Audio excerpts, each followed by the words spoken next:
May I offer you up to 10 minutes to summarize your direct testimony? Thank you very much. All right.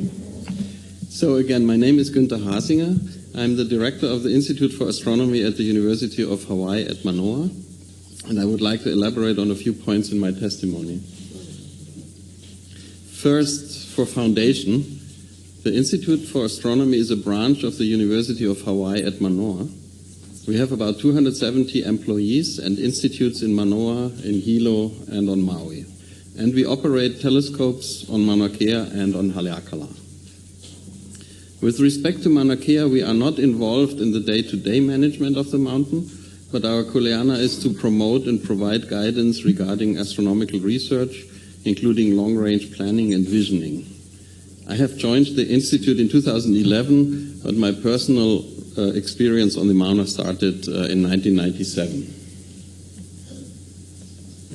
So now I would like to elaborate on a few points, and for me the most important point is education.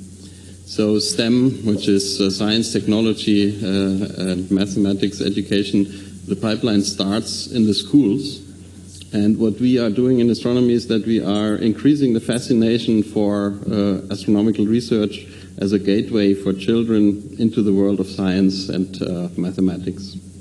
And so we do this, for instance, through the journey of the universe, which every year reaches several 7,000 or more children since more than a decade.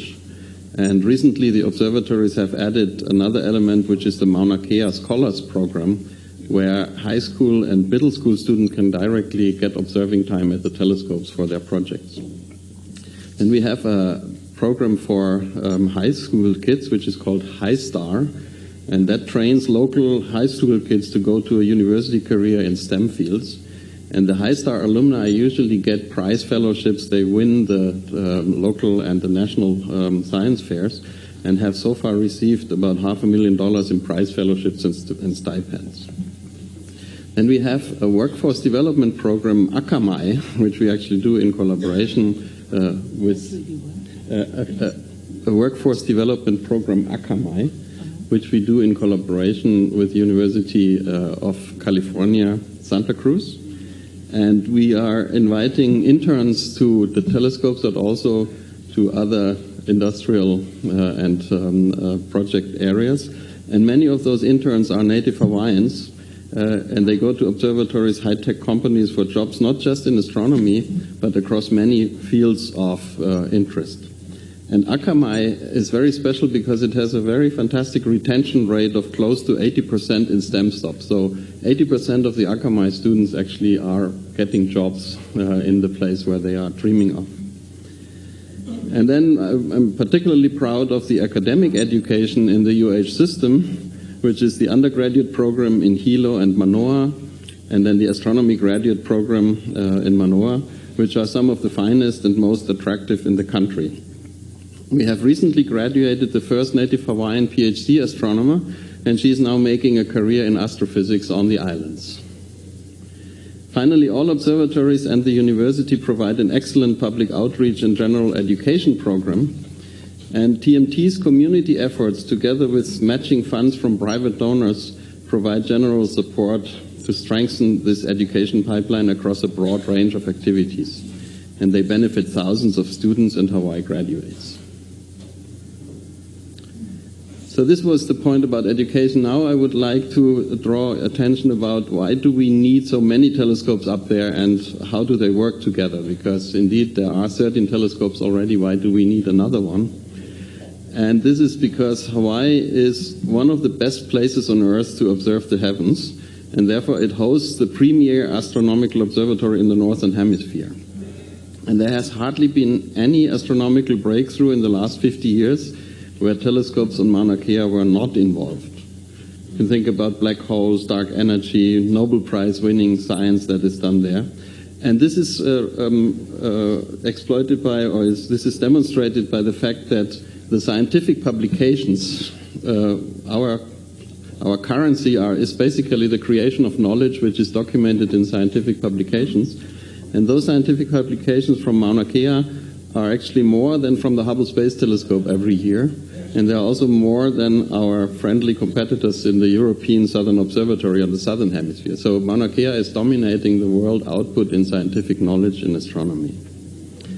And now the telescopes work together like instruments in an orchestra. You can imagine when you hear a musical piece, there are different instruments. There's a flute, there is a fiddle, there is a bass, and each of those instruments has a different tune and a different specialization. And I kind of say together they play the symphony of the stars. So more often than none is more than one telescope involved in a scientific discovery, and they work together like a clockwork. And with the construction and the operation of the TMT project, Hawaii will open a completely new book on discovery, ranging from the beginning of time to the quest of finding another nearby Earth that we could maybe travel to sometime. It will thus maintain its leading position in generating new knowledge about the universe, as well as producing a new generation of leaders in science, technology, and education. So now I would like to address some points of the benefit of astronomy to our everyday lives, because you are rightly asking yourself, I mean, what do I have to do with this, and what is the benefit for my people? So first, Hawaii, as viewed from afar, has a reputation of a modern place of discovery. We are filling the sky with discoveries, and we are continuously trying to get celestial objects named with Hawaiian names. We recently have named a very large structure on the sky, Laniakea. There are dwarf planets which are called Haumea Makemake, and we are trying to continue to bring Hawaiian names on the map on the sky. Astronomy contributes significantly to the economy of Hawaii, and in particular the Big Island. And in 2012, the economic impact was about $168 million and about 1,400 jobs which were fostered by astronomy. This is actually not counting the about 1,000 jobs that are actually working in the astronomy sector themselves, in clean, high-tech jobs, not just for astronomers, but also for technicians, administrative. And contrary to many beliefs, the workforce in the telescopes is more than 50% local employees.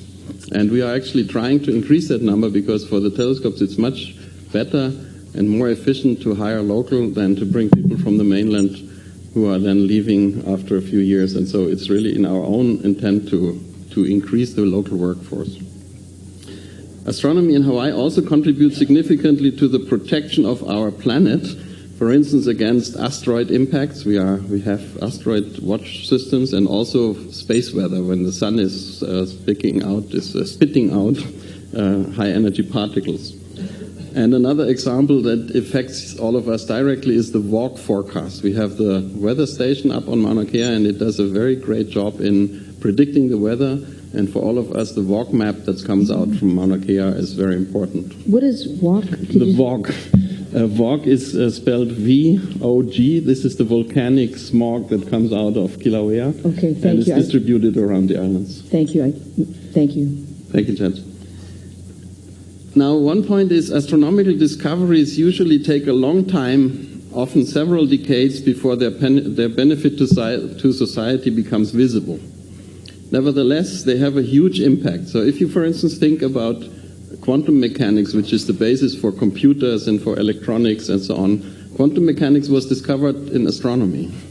Or if you think about the GPS system that is now guiding us through navigation and ships and other things, this was discovered in astronomy 100 years ago. And today, quantum mechanics and the GPS are producing more than about 40% of our gross national product are based on discoveries made in astronomy 100 years ago.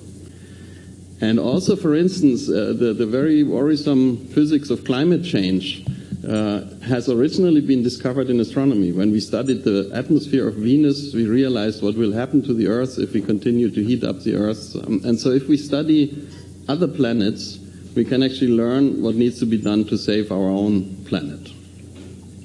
And one important factor is also the technology. We are, in order to do our job, developing new technologies in detectors, in adaptive optics, in software.